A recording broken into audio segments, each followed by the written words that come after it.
Donald Trump is having another disastrous day, and the hits just keep on coming for this guy. He actually fell asleep again at the White House at an event that he had at the White House. But this time, a little girl caught it all on camera, right? It went viral. And I was just laughing at this. I couldn't help but to laugh because he cracked so many jokes on Joe Biden, called him Sleepy Joe. You Sleepy Joe. Ah, Sleepy Joe. And this guy is getting caught literally in 4K every single day falling asleep. Play the clip. Hard on this. Peter Welsh, it is a bipartisan issue, and understanding where we are in this country and how important the health of certainly our children are is so important. I love it. I love it. This little girl literally was like, she looked at her mom like, is this supposed to be happening? The president of the United States, again, falling asleep. Now, I understand. I mean, you may say the president is 79 years old. Papa, Grandpa Trump. Yeah, he's tired. He's sleepy. But see, the thing is, the reason why we make fun of it is because this guy is nothing more than a projection. What he says that everyone else is doing, that's him himself doing. When he says, oh, Joe Biden is just so sleepy, he can barely stay awake, and the auto pen and all this other stuff that he talk about, guess what? That's your president. That's Trump. He does the same thing. But moving along here, we're going to talk about some devastating news that's coming from young people and voters all across this country, okay? People are upset, they're frustrated, and it's showing in the polls. And Trump cannot hide from this. One thing he cannot do, he can lie, he can gaslight, he can manipulate, but you can't hide from the polls. You can't hide from the American people. We see what's going on, and we're going to show you right here in this clip that the polls, this is the young people talking, and the voters are not buying it, okay? They are not buying it. Play the clip. This morning, what about the kids? Perhaps no group swung more in the 2024 election than younger voters. They were decisive in Donald Trump's win. We've got new data this morning on what they think now. With us now, CNN chief data analyst Harry Enton.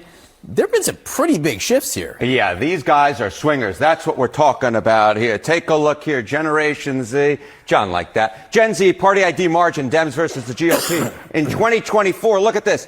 It was just a 6-point margin between the Democrats and Republicans. Democrats just led by 6 points. Very small. Remember, Donald Trump did very well for a Republican candidate amongst the youngest part of the electorate. But take a look here. 2025. Hello. A huge widening of the lead for Democrats among Generation Z, tripling their lead on party identification from 6 all the way up to 20. That was, in fact, the largest shift, considerably more so than any other group. Yes, there was a shift in the overall electorate, but this more than double the shift that we saw among the electorate at large towards the Democratic Party. Okay, and we said it was decisive for Donald Trump. How have opinions shifted toward Donald Trump among this group? Okay, so this, in some ways, you might say this, this doesn't necessarily apply to Donald Trump. It absolutely does apply to Donald Trump.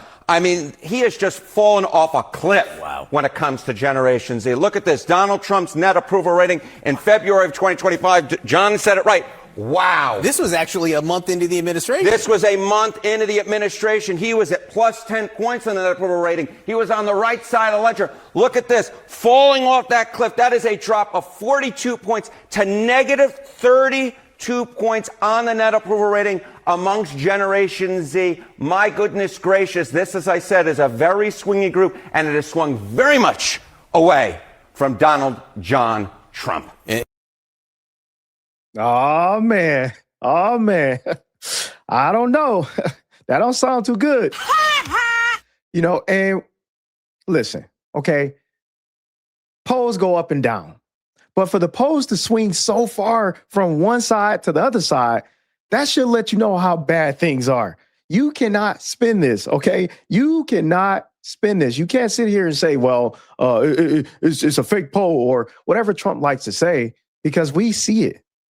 People see it. The gig is up. The jig is up. People see the scam that comes along with Trump. So I just found that very rich. And also, if you remember, a lot of voters stay home. They stayed home last year or last election. They decided not to vote for whatever reason. And guess what? Now we have a gaslighting president. We have a gaslighting president. And this is his press secretary, Caroline Levitt. She said, trust in President Trump, right? We just gave you the data and the numbers right there. She said, trust in President Trump. Trump boomed U.S. economy grows 4.3%, fastest in 2 years, smashing expectations. And I love this tweet from Jeff Timmer.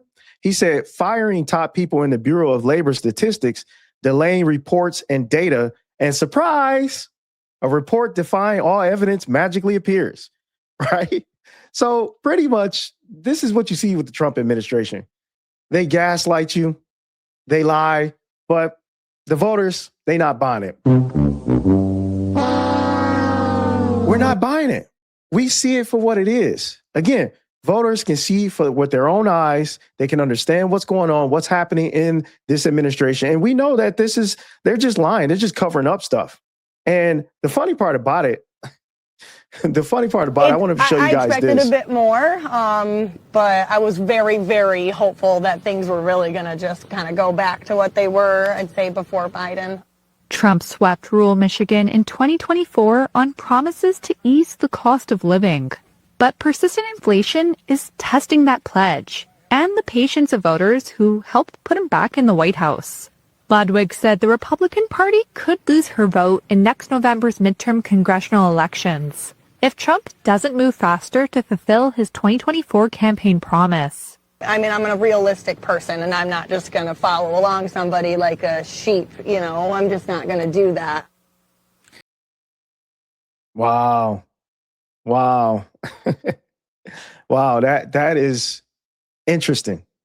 She said, I'm not a sheep. I'm not just going to follow along, but you did vote for him. But at least people are starting to find out. We're in the find out phase where people are literally seeing that voting for Trump has been detrimental across the board. Okay, across the board. And you heard it. That was from his own supporter, his own Trump supporter. Again, young people leaving this president, the ones who voted for him, no, we're not voting for this guy no more. We see what he's doing with ICE. We see what he's doing with the economy. We see how he's just literally just trying to be a gangster and a thug and just rob other countries and rob the American people and just do whatever you want to do. And the people saying, no, I'm not doing that. And you want to know what the Trump response is, or you want to know what his administration and their responses are?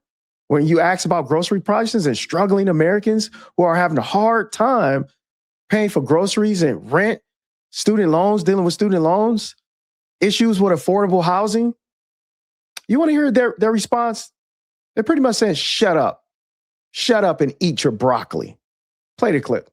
I think the question you're asking, and it's a really important one, is while we're asking Americans to reconsider what they're eating, are we actually asking Americans, especially those who are living on the margins, are we asking them to spend more on their diet? And the answer to that is no. We've run over 1,000 simulations. It can cost around $3 a meal for a piece of chicken, a piece of broccoli, corn tortilla, and one other thing. And so there is a way to do this that actually will save the average American consumer money. You've done the analysis on that, because that's one of the criticisms I heard from some, nutrition folks who said, like with the event you mentioned, all the protein, saying, all right, well, steak obviously is expensive. So are you asking people to spend more money with these new dietary guidelines than in the past? Do you say no? That's right. And the answer to that is absolutely no. Now, there are, as most things are coming down, there are a few outliers. Beef has been one of them, but ground beef is coming down. But here's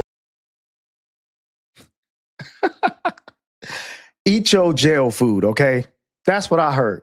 That's what I heard. You're not going to be able to go back to eating how you used to eat.